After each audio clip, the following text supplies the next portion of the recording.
Epilog. Onlar evləndilər və xoşbəxt oldular. Amma nağıllardan fərqli olaraq onların daimi xoşbəxtliyi haqqında danışmırıq. Gələcəyi əvvəlcədən demək istəmirik. Onlar evləndilər və Havr limanına yollandılar ki, orada nəhəng və dəbdəbəli bir gəmi ilə yola düşsünlər. Belə gəmilərin şəkillərini reklam afişalarında görəndə belə adamda qiftə hissi oyanırdı. O vaxt Avropa sivilizasiyası hələlik qitələr arası təyyarələrə malik deyildi. Okean üzərindən birbaşa Amerikaya uçmaq mümkün olmadığından bu qitəyə səfər maraqlı okean gəzintisinə dönürdü. Bəs Monforje, məlum məsələdir ki, Jerome əhvalatı ona danışmışdı. Danışmışdı ki, Hermes mağazasının vitrinləri qarşısında bir Qafqazlı ilə bir Amerikalının taleyi həmişəlik birləşmişdi. Onlar daha həmişə eyni istiqamətdə, eyni ahənglə, eyni ürəklə birgə hərəkət edəcəklər. Bəlkə də gələcəkdə üçüncü bir şəxsin də addımları onların addımlarına qoşulacaqdı ki, bu birlik daha da güclənsin. Biz hələlik Monforjenin keçirdiyi hisslər haqqında qeybət edə bilmərik. O rədd edilmişdi və ola bilərdi ki, həm qüruruna, həm də qısa məhəbbətinə görə əzab çəkirdi. Görəsən öz nəslindən vərəsə aldığı məhdudiyyətə görə heyfslənirdi-mi? Bəlkə əksinə, bu cəzb edici məhəbbətdən yaxa qurtardığına sevinirdi. Biz bundan xəbərsiz qaldıq. Bəs Otto necə? Biz onun taleyindən sonralar da bir soraq ala bilmədik. Milyonlarla kişi və qadının yoxa çıxdığı Rus əngəlliklərində o da səssiz soraqsız yoxa çıxmışdı. Oradakı dövlət maşını insanları udub izini itirirdi. Ona qarşı sürülmüş ittihamın haqlı yaxud haqsız olduğunu öyrənə bilmədik. Allah ona rəhmət eləsin.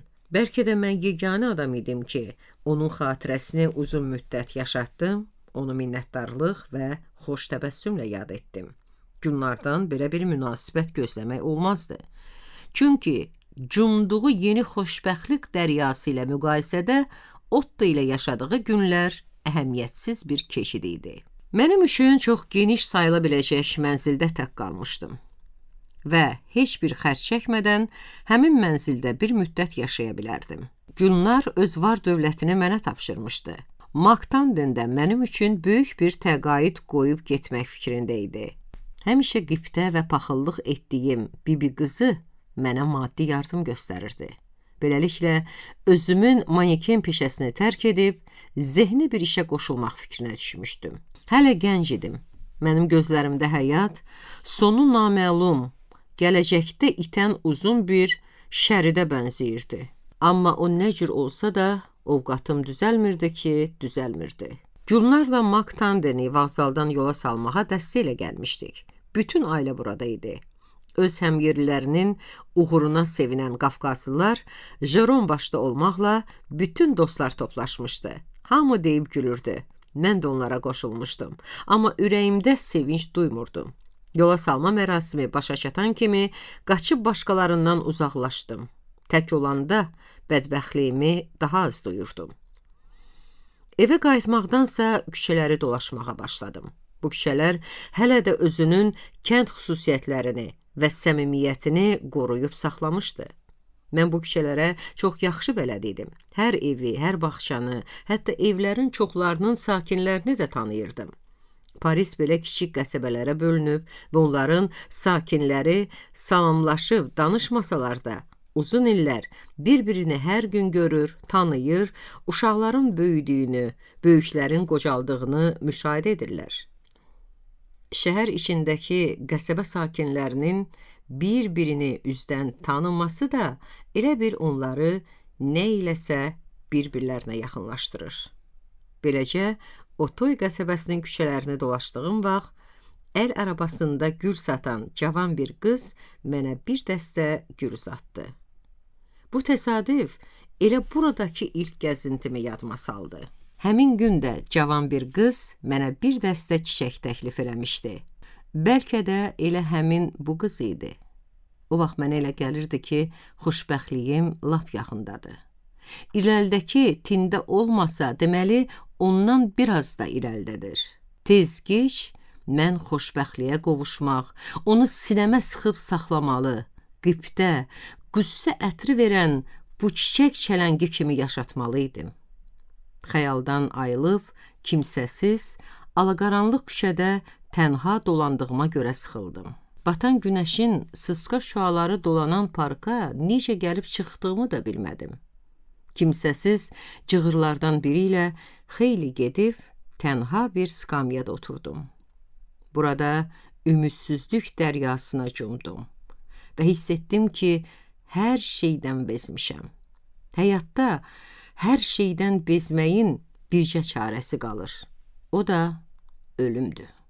Amma duyurdum ki, ölümü qarşılamağa da hazır deyiləm. Yaxşı, bəs nə etməliydim? Bu suala cavab araya-araya gözə görünməz Allahın məskun olduğu səmaya baxdım. Başımın üstündə bir quş uçurdu. Elə bil mavi səmada süzən bu quşun yüngüllüyü qəlbimə möcüzəli yüngüllük gətirdi. Qəbrimin qaranlığında ümid işığı közərdi. Çox zəif də olsa, hər halda ümid işığı idi. Elə həmin andaca məlum bir həqiqət yadıma düşdü.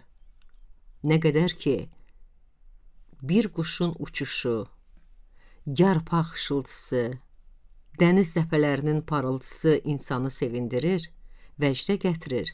Deməli, həyat öz dəyərini saxlayır. Mənim yaşımda hələ çox iş görmək olardı. Başqa bir fikir də həyata marağımı artırdı.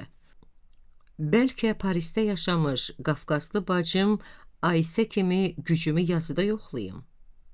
Onun əsrlər keçib gəlmiş ruhu mənə qayğı göstərər, bacılıq edər, yazıma sığal çəkərdi. Bəlkə elə bu fikri də mənim ağlıma onun özü salmışdı. Ayağa qalxanda duydum ki, qıvraqlaşmışam. Düşkünlüyüm yoxa çıxıb. Düşkünlüyün ölümdən başqa çarəsi olduğunu da anlamağa başlamışdım. Həyat məni gözləyirdi. Mən ürəyimdəki həyəcan və qalmaqaldan keçib onun qarşısına çıxmalıydım. Siz Ümmülbəninin Paris günləri əsərini dinlədiniz. Oxudu əməkdar artist Ofeliya Sabir qızı. Montaj Zəkəriyyə Qurbanov. Kitab Respublika Gözdən Əlilər Kitabxanasının səsyazma studiyasında səsləndirilib. Bu kitab həmçinin Gözüm ol mənim kitab klubunun YouTube səhifəsində də yayımlana bilər. Video montaj Əli Ələkbərov.